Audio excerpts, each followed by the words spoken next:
নমস্কার, Arogyam dental and facial aesthetic centre থেকে আপনাদের স্বাগত জানাই।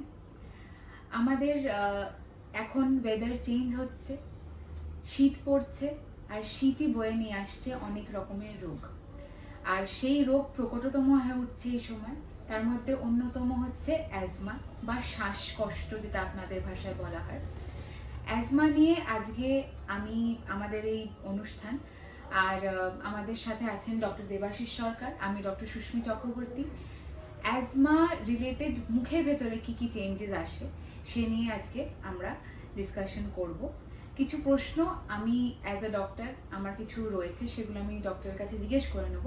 তো আজকে ওনার কাছে কিছু প্রশ্ন রাখলাম। নমস্কার ডাক্তারবাবু। নমস্কার।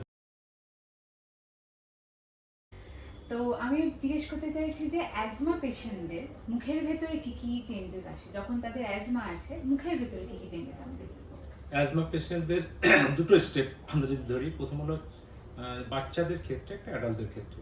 এবার বাচ্চাদের ক্ষেত্রে বেশিরভাগ প্যারেন্টসরা আমাদের কাছে এসে কমপ্লেন করে যে আমার বাচ্চার হ্যালিটোসিস মানে মুখে দুর্গন্ধ হচ্ছে, এক। 2 নম্বর, খেতে গেলে তার ঝাল লাগে এবং জিভের পেটে প্যাচ হয়ে যাচ্ছে। 2, 3 নম্বর, টিথগুলো ডিসকালার হয়ে যাচ্ছে। 3, এবং স্পেস ক্রিয়েট করছে দিন দিন ম্যাসিভ। হ্যাঁ, এই প্রবলেমগুলো বাচ্চারা নিয়ে আসে। আর অ্যাডাল্ট পেশেন্টদের ক্ষেত্রে দেখা গিয়েছে যে ফার্স্ট যারা সে দেখা যায় ড্রাইনেস অফ মাউথ হয়, জেরোস্টোমিয়া, আমাদের ভাষায় বলে জেরোস্টোমিয়া। সেকেন্ড হলো যখন জেরোস্টোমিয়া হচ্ছে তারপরে ফাঙ্গাল ইনফেকশন আসছে। থার্ড হলো পেশেন্টদের মাউথ ব্রিদিং প্রচুর হচ্ছে। যখন মাউথ ব্রিদিং হচ্ছে তখন ক্যালকুলাস ডিপোজিশন হচ্ছে, পেরিওডন্টাইটিস হচ্ছে, জিঞ্জিভাইটিস হচ্ছে, ক্যাভিটি হচ্ছে। তারপরে জিভ এবং টাকরাতে ইনফেকশন হচ্ছে, যেটা আমাদের ভাষায় বলে ফাঙ্গাল ইনফেকশন। হ্যাঁ, এরপর পেশেন্ট আমাদের আরো কমপ্লেন করছে যে তাদের শেপটা চেঞ্জ হয়, যেমন আপার আর্চার লং ন্যারো হয়ে যায়, এবং আমাদের যে নর্মাল রিলেশন, যেমন আমরা বলি ওভার বাইট ওভার জেট, যেটা এটা আমরা আমাদের বলা হয় normal overjet overbite, এটা অল্টারনেট হয়ে যায় গিয়ে ওটা তখন ক্রস বাইট হয়ে যায়, মানে নিচের দাঁত উপরের দাঁতকে ওভারল্যাপ করে। নর্মালি থাকে কি উপরের দাঁত নিচের দাঁতকে ওভারল্যাপ করে, এটা হয়ে যাচ্ছে। আর স্পেসিং তো হচ্ছে। এই প্রবলেমগুলো অ্যাডাল্ট পেশেন্টদের আসে। হ্যাঁ, এছাড়া হ্যালিটোসিস একটা বিরাট কমপ্লেন পেশেন্ট করে। হ্যাঁ, এই মেইনলি চিপ কমপ্লেনগুলো এসে আমরা দেখতে পাই অ্যাজমাটিক পেশেন্টদের ক্ষেত্রে। পেরিওডন্টাইটিস জিঞ্জিভাইটিস বলতে আমি বলে দিই একটুখানি, ওটা আমাদের ভাষায় যেটা পেরিওডন্টাইটিস মানে হচ্ছে আমাদের দাঁতটাকে যে যে জিনিসগুলো ধরে আছে, মানে মাড়ি, তারপরে হাড়, সেই জিনিসের যদি কোনো ইনফেকশন হয়ে থাকে সেটা আমরা ওটাকে পেরিওডন্টাইটিস বলি। আর জিঞ্জিভাইটিস মানে মাড়িতে ইনফেকশন হওয়া মেনলি, সেটাকে আমরা জিঞ্জিভাইটিস বলি।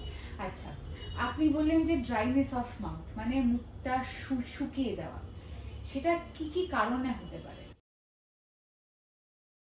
দেখো ডক্টর, মোস্ট অফ দ্য পেশেন্টরাই ইনহেলার ইউজ করে। আর বিটা টু অ্যাগনিস্ট যে ইনহেলার গুলো, বিশেষ স্পেসিফিক্যালি থিওফাইলিন জাতীয় ইনহেলার যারা ইউজ করে তাদের স্যালিভারি সিক্রেশন অনেকটা কমে যায়। দেখা গিয়েছে 20 থেকে 35% স্যালিভারি সিক্রেশন এখানে কমে যায়। তারপর একটা জিনিস ভাবো না, মোস্ট অফ দ্য পেশেন্টটার অ্যালার্জি প্রোন থাকে, যার জন্য অ্যান্টিহিস্টামিন তারা খায়। অ্যান্টিহিস্টামিন যখনই খায় antihistamine massive salivary secretion reduce করে দেয়। তারপরে তুমি দেখো এজ অফ দ্য পেশেন্ট যদি বেশি হয় স্যালিভারি সিক্রেশন কমে যায়, অ্যানিমিক পেশেন্টদের স্যালিভারি সিক্রেশন কমে যায়, হাইপারটেনসিভ ওষুধ যারা খায়, যারা প্রেশার ওষুধ খায় তাদের স্যালিভারি সিক্রেশন কমে যায়। এই জিনিসগুলো মিলে স্যালিভারি সিক্রেশন যখন কমে যায় তখনই আমাদের ড্রাইনেস অফ মাউথ এসে যায়, মানে লালা কমে যায়। আচ্ছা, আর আরো অনেক কিছু তো বললেন যে পেরিওডন্টাইটিস হয়, জিঞ্জিভাইটিস হয়, সবটাই আমি জানতে চাই যে কি কি কারণে হতে পারে। ড্রাইনেস তো বললেন, আর কি কি কারণে হতে পারে? একটা জিনিস দেখো না, যখন ড্রাইনেস অফ মাউথ হচ্ছে তখন কি আমাদের মুখে স্যালাইভারি সিক্রেশন কমে যাচ্ছে। এবার আমাদের স্যালাইভাতে কিছু কম্পোজিশন থাকে, যেমন আইজিজি, আইজিএ, এরা না আমাদের কিছু প্রোটেকশন দেয়। যেমন কি ফার্স্ট স্যালাইভার ফাংশনকে লুব্রিকেন্টের ফাংশন করে, মানে আমাদের স্পিচে প্রবলেম নয়, ডিগ্লিউটেশন মানে সোয়ালো করতে প্রবলেম নয়। 2 নম্বর কি ডাইজেশন হেল্প করে, বিশেষ কার্বোহাইড্রেটকে সালাইভার ভিতরে যে টাইলিং থাকে সেটা কার্বোহাইড্রেটকে ডাইজেশন হেল্প করে। 3 নম্বর কি করছে, ব্যাকটেরিয়া কনজাম্পশন অনেকটা কমিয়ে দেয়। এই ক্ষেত্রে তার জন্য ক্যাভিটি হওয়ার একটা সম্ভাবনা কমে যাচ্ছে। যখন স্যালাইভার সিক্রেশন কমে যাচ্ছে তখন ক্যাভিটি হওয়ার সম্ভাবনা বেড়ে যাচ্ছে। হ্যাঁ, এরপর আমরা যে টার্মস ইউজ করলাম, তোমার জিঞ্জিভাল ট্রেনিং তুমি তো বলে দিয়েছো সেটা। মাউথ ব্রিদিং এর ক্ষেত্রে কি কি হতে পারে, মানে কি কি চেঞ্জেস আসতে পারে, গ্যাপ হতে পারে কি, মানে হ্যাঁ, মাউথ ব্রিদিং, দেখো মাউথ ব্রিথ যখন মুখ দিয়ে বেশি, ফার্স্ট একটা ভাবনা, অ্যাজমা হলো নেজাল রেসপিরেটরি অবস্ট্রাকশন হয়ে যায়, তাহলে কি অল্টারনেটিভ পাথে তারা ব্রিদিং করার চেষ্টা করে, তখন মুখ দিয়ে বেশি নিঃশ্বাস নেয়। মুখ দিয়ে যখন বেশি নিঃশ্বাস নেয়, এখানে আরেকটা জিনিস, মজার জিনিস বলি, যারা থিওফাইলিন নেয় তাদের গ্যাস্ট্রো ইসোফেগাল অ্যাসিড রিফ্লাক্স বেড়ে যায়, সেক্ষেত্রে এনামেল ডিফরমেশন আসে, ইরোশন আসে, মানে ক্ষয়ে যায়, ইরোশন ক্ষয়ে যায়। যখন ইরোশন হচ্ছে ডিফরমেশন, তখন ক্যাভিটিও বেশি এসে যায়। আর ফাঙ্গাল ইনফেকশনস তো আচ্ছা, হ্যাঁ, এটাই আরেকটা মজার ঘটনা হলো, যদি স্টিরয়েড জাতীয় ইনহেলার বেশি টানা হয় বা স্টিরয়েড লং টাইম খাচ্ছে, তাদের ক্ষেত্রে ফাঙ্গাল ইনফেকশন, যেটা টাঙে এবং প্যালেটাস মানে টাগরা এবং জিভের পরে উপরে হয়, এবং সেক্ষেত্রে পেশেন্টদের খেতেও প্রচুর প্রবলেম হয়, বার্নিং সেন্সেশন আসে। পেশেন্ট চিফ কমপ্লেন ওটাই এসে প্রথমেই কমপ্লেন করে যে একটু খেতে পারছি না কিছু। তো ফাঙ্গাল ইনফেকশন মানে জিভের উপরে একটা সাদা প্যাচ দেখা যায় অ্যাজমা পেশেন্টদের। তো আমাদের কাছে আসা পেশেন্টদের অনেক ছবি আছে, আমরা চেষ্টা করবো সেই ছবিগুলো আপনাদের সামনে রাখার। এরপরে একটা প্রশ্ন চলে আসে, আমাদের পেশেন্ট যখন ক্লিনিকে আসে তারা খুব নার্ভাস থাকে, ধরুন তাদের দাঁত এক্সট্রাকশন হবে বা দাঁত তোলা হবে, খুব নার্ভাস থাকে, সেইটা ম্যানেজ করার কি কোনো পদ্ধতি আছে? হ্যাঁ ডক্টর, একটা জিনিস ভাবো না, অ্যাজমা পেশেন্ট এমনিতে অ্যাপ্রিহেন্সিভ, তার যেহেতু ব্রিদিং প্রবলেম, এক নম্বর সে ওখানেই অ্যাংজাইটিতে ভুগছে, 2 নম্বর ডেন্টাল ক্লিনিক্স মানে সেখানে ইনজেকশন, সেখানে এক্সট্রাকশন, ব্লিডিং, অনেক কিছু তারা ইমাজিন করে ফেলছে আগের থেকেই, অ্যাংজাইটি এসে যায়। এবার এখানে অ্যাংজাইটি ম্যানেজমেন্টের ক্ষেত্রে কতগুলো জিনিস বলি। ফার্স্ট, অ্যাংজাইটি ম্যানেজ করার জন্য প্রথম পেশেন্টের সঙ্গে ফ্রেন্ডলি এনভায়রনমেন্ট করো, পেশেন্টকে বোঝাও যে আমাদের প্রসিডিওরগুলো কি, painless, minimum discomfort, minimum injury এবং ফ্রেন্ডলি এনভায়রনমেন্ট। সেকেন্ড, যদি পেশেন্ট সেক্ষেত্রে দেখা যায় যদি সে তাতে কাজ না হচ্ছে, তাহলে অনেক সময় আমরা বারবিকিউরেট লো ডোজে দিতে পারি। এখানে আরো মজার জিনিস হলো, দেখো এই যে আমরা যেটা বারবিকিউরেট বলছি বা সিডেটিভ বলছি, বা আমরা যে পেন কিলার গুলো বিশেষ করে তোমার ওই মরফিন, পেথিডিন বা ট্রামাডল যেগুলো বলছি, ওরা কিন্তু রেসপিরেটরি সেন্টার ডিপ্রেস করে। সুতরাং রেসপিরেটরি সেন্টার ডিপ্রেস করে এমন কিছু কিন্তু অ্যাজমা পেশেন্টকে দেওয়া যায় না পেন কিলার হিসেবে।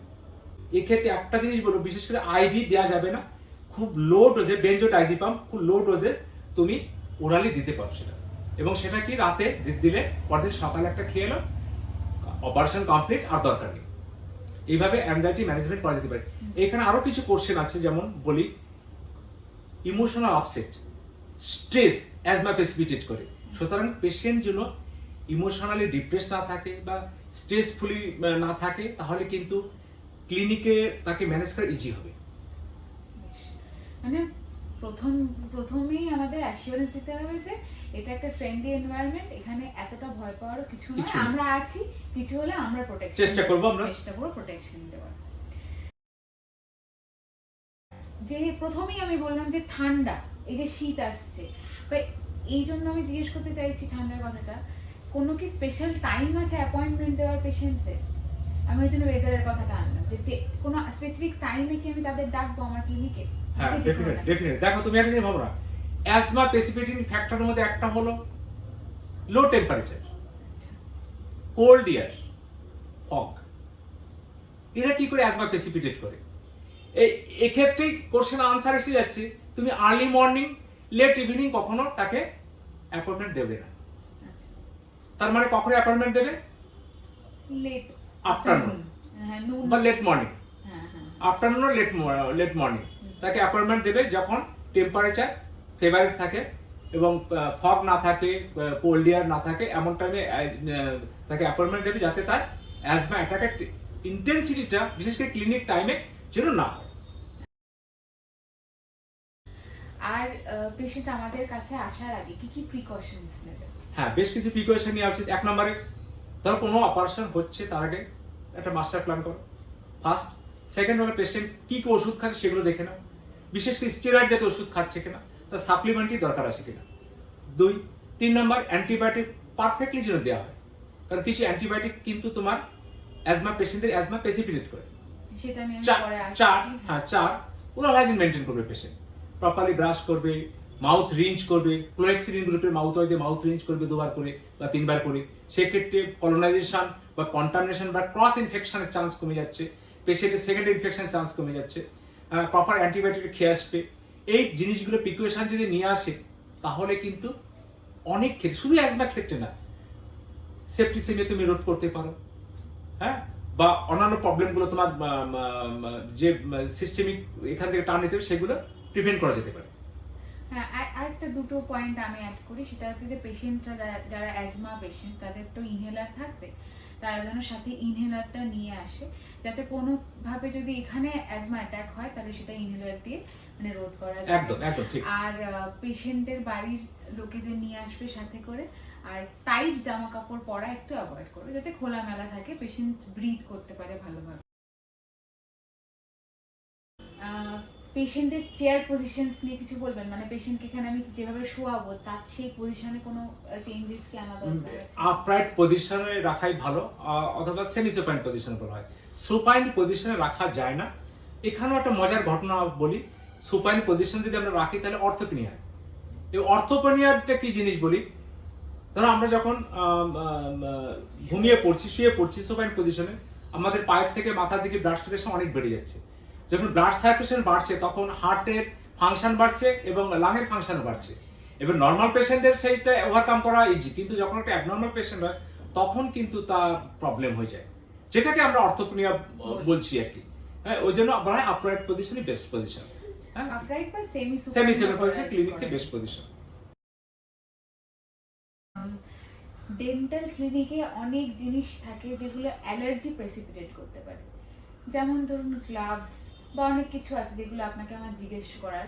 তো সেই ক্ষেত্রে কি আমরা কোনোভাবে সতর্ক থাকবো, বা লোকাল অ্যানেস্থেসিয়া দেওয়ার আগে আমরা কি কিছু প্রিকশনস নেব? একদম দেখো কতগুলো জিনিস বলি। প্রথম নম্বর কথা, গ্লাভস তো ডেফিনেট আগে ডেন্টাল ক্লিনিক যেন নিট এন্ড ক্লিন হয়, মানে স্টেলাইজ হয়। 2 নম্বর, ইকুইপমেন্টটা যেন স্টেলাইজ হয়। তারপরে বেশ কিছু আমাদের ক্লিনিক ইউজ করে যেগুলো অ্যাজমা প্রেসিপিটেট করে, যেমন গ্লাভস, রাবার ড্রাম আছে, আচ্ছা কটন একটা বিরাট ফ্যাক্টর, সাকার পজিশন একটা বিরাট ফ্যাক্টর। এছাড়া আমরা যখন ইয়ার ওটার দিয়ে ধরো কোনো টিথকে কাটছি, যে এনামেল ডাস্ট একটা বিরাট ফ্যাক্টর, মিথাইলঅ্যাক্রিলেট ওরাও কিন্তু অ্যাজমা প্রেসিপিটেট করে। সুতরাং এই জিনিসগুলো একটু খেয়াল রাখতে হবে। এবং আরেকটা জিনিস জিজ্ঞেস করে, local anaesthesia, definitely local anaesthesia, মজার ঘটনা এটা হলো লোকাল অ্যানেস্থেসিয়া কিন্তু বঙ্কো ডাইলেটার, বাট অ্যাড্রিনালিনে যে প্রিজারভেটিভ থাকে মিথাইল প্যারাবেন, ওটাই অনেক পেশেন্টের অ্যালার্জি থাকে। তো সেক্ষেত্রে বলবো যে পেশেন্টকে যদি নিউলি পেশেন্ট হয় তাহলে সবসময় স্কিন অ্যালার্জি টেস্ট করে নেওয়া, স্কিন টেস্ট করে নেওয়া সেফ, আদারওয়াইজ বিপদ হলেও হতে পারে। আর একটা জিনিস পেশেন্টদের বলবো যে আমাদের ক্লিনিকে ঢুকে, যে কোনো ক্লিনিকে ঢুকে আগে দেখবেন যে ক্লিনিকটা ডাস্ট ফ্রি আছে কিনা, পরিষ্কার আছে কিনা, এটা দেখে তারপরে আপনারা সেখানে যাবেন ট্রিটমেন্ট নিতে। ওষুধে চলে আসি, সব রকম ওষুধ কি অ্যাজমা পেশেন্টকে দেওয়া যাবে? তাতে আমি প্রথমে পেন কিলার বলি, যেহেতু প্রত্যেকটা পেশেন্ট আমাদের কাছে ব্যথা নিয়ে আসে, বেশিরভাগ পেশেন্ট আমাদের কাছে ব্যথা নিয়ে আসে, তো যে কোনো পেন কিলার কি তাদের দেওয়া যাবে? না, খুব ফাইন কোশ্চেন। পেন কিলার দেখো, পেন কিলার নরমালি কি করে, কক্স 1 কক্স 2 যা আছে আমাদের NSAID, ওরা সাইক্লোঅক্সিজেন পাথওয়ে বন্ধ করে দেয়, ইনহিবিট করছে। যখন সাইক্লোঅক্সিজেন পাথওয়ে ইনহিবিট করছে, অল্টারনেটিভ পাথওয়ে লাইপোঅক্সিজেন পাথওয়ে ওরা প্রোডাকশন করছে। আর যখন লাইপোঅক্সিজেন পাথওয়ে বাড়িয়ে দিচ্ছে তখন কি করছে, লিকোট্রিন বলে একটা কেমিক্যাল মেডিয়েটর প্রোডাকশন করছে, ওটা অ্যাজমা প্রেসিপিটেট করে। তার মানে তুমি কিন্তু পেন কিলার মিনিমাম 1-2 ছাড়া একদমই দেওয়া যায় না, যারা অ্যাজমা ভালোভাবে অ্যাগ্রিভেট করে এবং পেশেন্টকে ভোগায়। সুতরাং তুমি কি দিতে পারো, প্যারাসিটামল দিতে পারো। আর যদি খুব বেশি বাড়াবাড়ি হয় সেক্ষেত্রে অনেক সময় আইভি দিলে কিছুটা তোমার সাইড ইফেক্ট কম আছে। এর মধ্যে বলি যেমন কতগুলো পেন কিলার একদমই দেওয়া যায় না, ডাইক্লোফেনাক, অ্যাসিক্লোফেনাক, আইবুপ্রোফেন, ন্যাপ্রক্সেন, কেটারোলল আর ট্রামাডলটা দেওয়া যাবে না, রেসপিরেশনে রিপ্লেস করে দেবে। হ্যাঁ, সুতরাং একটুখানি ভেবেচিন্তে জেনে পেন কিলার খাবেন, পেশেন্টদের বলবো, এবং যে কোনো পেন কিলার খেলে কিন্তু অ্যাজমা বাড়িয়ে দেবে। আমাদের ক্লিনিকে তো অ্যান্টিবায়োটিক্স তো দিয়েই থাকি আমরা, যেহেতু ইনফেকশন হয় তাতে। তো সেই ক্ষেত্রেও কি আমরা স্পেসিফিকেশন কিছু আছে, মানে আমাদের কি ভেবে চিন্তে দিতে হবে অ্যান্টিবায়োটিক্স? হ্যাঁ ডক্টর, ভেবেচিন্তে দেয় সেট। একটা জিনিস আমাদের টার্মস আছে যে ইন্টারাকশন, ড্রাগ ইন্টারাকশন। ড্রাগ ইন্টারাকশনটা কি জিনিস? দেখো, ড্রাগ ইন্টারাকশনটা হলো, মানে আমি দুটো ড্রাগ দিচ্ছি একটা পেশেন্টকে, একটা ড্রাগের অ্যাকশন কমাতে পারে বা বাড়িয়ে দিতে পারে। তবে যেহেতু পেশেন্ট থিওফাইলিন নিচ্ছে, এক্ষেত্রে বেশ কিছু অ্যান্টিবায়োটিক থিওফাইলিন অ্যাকশন বাড়িয়ে দেয়। যেমন বলি আমি, ম্যাকলার গ্রুপের বেশ কিছু, কুনুলন গ্রুপের বেশ কিছু অ্যান্টিবায়োটিক, যদি পেনিসিলিন অ্যালার্জি থাকে তো দেওয়াই যাবে না, টেট্রাসাইক্লিন তাকে দেওয়া যাবে না। এই যে অ্যান্টিবায়োটিক গুলো যেগুলো, ওরা কি করে আমাদের শরীরে থিওফাইলিনের মাত্রা অতিরিক্ত বাড়িয়ে দেয়, বাড়িয়ে দিয়ে সে কিন্তু শুধু টক্সিন, কার্ডিওটক্সিসিটি হয়, এবং ইভেন দেখা যায় ডেথও হতে পারে। সুতরাং অ্যান্টিবায়োটিক যে কোনো জায়গা থেকে কিনে খাওয়া উচিত না। প্রপার ওয়ে ডাক্তারের সঙ্গে কথা বলে প্রপার ডোজে খাবেন, নাহলে বিপদ হবে। আর যে পেশেন্টরা খুব অ্যাকিউট অ্যাজমা প্রবলেম নিয়ে আসছে বা খুব শ্বাসকষ্ট হচ্ছে, সেই ক্ষেত্রে কি আমাদের পেশেন্টের ট্রিটমেন্ট করা উচিত? না, কনজারভেটিভ ট্রিটমেন্ট করতে হবে। তুমি দেখো তার চিপ কমপ্লেন কি আছে, সেটা ভালো করে এক্সাম করে তাকে একটা কনজারভেটিভ ট্রিটমেন্ট, কিন্তু মানে অপারেটিভ কোনো প্রসিডিউর করতে যাবে না। সেক্ষেত্রে যেহেতু তার অবস্ট্রাকশন রয়েছে, এবার আমরা যদি মুখের ভিতরে কাজ করতে যাই, বিশেষ করে ধরো আমি রাবার ডাল দিয়ে কাজ করতে গিয়েছি, তাহলে ব্রিদিং প্রবলেম এসে যাবে তাহলে। হ্যাঁ, সুতরাং বেস্ট কনজারভেটিভ ট্রিটমেন্ট, তাকে জাস্ট মেডিসিন লিখে দিয়ে তার যাতে চিপ কমপ্লেনটা থেকে সে রিলিফ পায়, সেটা করাই সেফ। আদারওয়াইজ কিন্তু পেশেন্ট বিপদই হবে। আমরা সবই প্রিকশনস নিয়েই করব, কিন্তু যদি ইন কেস কোনো মেডিকেল এমার্জেন্সি হয়ে যায়, মানে পেশেন্ট আমাদের ক্লিনিকে আসছে আর হঠাৎ করে তার অ্যাজমা অ্যাগ্রিভেট করলো, সেই ক্ষেত্রে আমরা কি কি করবো সেটা একটু জানি। পেশেন্টকে প্রথম কথা, পেশেন্ট যদি কোনো পেশেন্টকে, সব পেশেন্টকে বলবো, যদি কোনো ডক্টর চেম্বার যান সবসময় ইনহেলার সঙ্গে নেবে। এক, পেশেন্ট ডক্টরকে বলবো তাকে প্রপার পজিশনে বসান, ইনহেলার টানুন। তারপর যদি আপনার অক্সিজেন সাপোর্ট দিতে পারেন আরো ভালো, অক্সিজেন সাপোর্ট দিলেন। তারপর যদি তার কন্ট্রোল না আসে, তাহলে হসপিটালাইজ করাই বেস্ট। হ্যাঁ, অনেক কিছুই জানলাম আজকে অ্যাজমা রিলেটেড, মুখে কি কি হয়, কেন হয়, আর আমাদের কি করা উচিত। তাও আমি একটা ব্রিফ একটুখানি জানিয়ে দিই, কারণ শেষের দিকেই চলে এসেছি, আমরা অনেক কিছু জানতে পারলাম। লাস্টের দিকে আমি শুধু পেশেন্টদের বলবো যে আপনারা দোকান থেকে ওষুধ কিনে খাবেন না, ডাক্তারবাবুর কাছে সব কিছু ডকুমেন্টস নিয়ে আসুন, আর নিজেদের ওরাল হাইজিন মেনটেন করুন, প্রপার ব্রাশিং করুন, ইনহেলার নেওয়ার পরে মুখটা ধুয়ে নিন ভালো করে, আর ডাক্তারবাবুর কাছে যখন আসবেন ইনহেলার নিয়ে আসবেন। আর যে কোনো যা যা আমরা বললাম যে মুখের ভেতরে কি কি হতে পারে, যেগুলো যখনই দেখা যাবে মুখের ভেতরে, আপনারা আমাদের কাছে আসুন, 3 মাস অন্তর অন্তর আমাদের কাছে এসে দেখান, মুখের ভেতরে যা যা ট্রিটমেন্ট করার দরকার সেগুলো আমরা করব। আর যদি আপনাদের এই ভিডিওটার পরে কোনো প্রশ্ন জেগে থাকে মুখে, তাহলে আপনারা আমাদের কমেন্ট সেকশনে বলতে পারেন, লিখতে পারেন, আমরা সেটা নিয়ে পরবর্তীকালে একটা সাজেশন আমি পেশেন্টদের দেবো। যদি কোনো পেশেন্ট ড্রাইনেস থাকে মুখে, যেটা আপনার জেরোস্টিমে, তাদেরকে কিছু অ্যাডভাইস করব। যেমন ফার্স্ট হলো বারে বারে জল খান। সেকেন্ড বলবো সুগার ফ্রি চুইং গাম যেমন জাইলিটল ইউজ করতে পারেন, তাতে কিছুটা হেল্প হবে। ট্যাট যেটা বলা হয়, মানে ইমলি জাতীয় জিনিস, যেগুলো তেঁতুল জাতীয় জিনিস, হ্যাঁ, জিনিসগুলো মুখে রাখুন মাঝে মাঝে, তাতে স্যালাইভা সিক্রেশন বাড়ে। আর্টিফিশিয়াল স্যালাইভা আছে যেটা ওয়েট মাউথওয়াশ নামে পরিচিত, সেটাকে ইউজ করা যেতে পারে। তাতে তার খাবার আমাদের ভাষা বলে ঢোক গিলতে, যেটা বা ডিগ্লিটেশনে হেল্প করে, এবং মুখের ভিতরে ফাঙ্গাল ইনফেকশনও কমায়, আর ড্রাইনেসটা অনেকটা কমিয়ে দেয়, স্পিচের প্রবলেমটা কমিয়ে দেয়। সুতরাং যদি এই জিনিসগুলো করে পেশেন্টরা, তাহলে পেশেন্টরা কিন্তু অনেকটা রিলিফ পাবে। এগুলো আপনারা বাড়িতে করতে পারেন, তারপরে আপনারা আমাদের কাছে আসতে পারেন, আমরা বাদ বাকি ট্রিটমেন্টগুলো করব। আজকে এই ভিডিওটা এখানেই শেষ করলাম। নমস্কার। নমস্কার।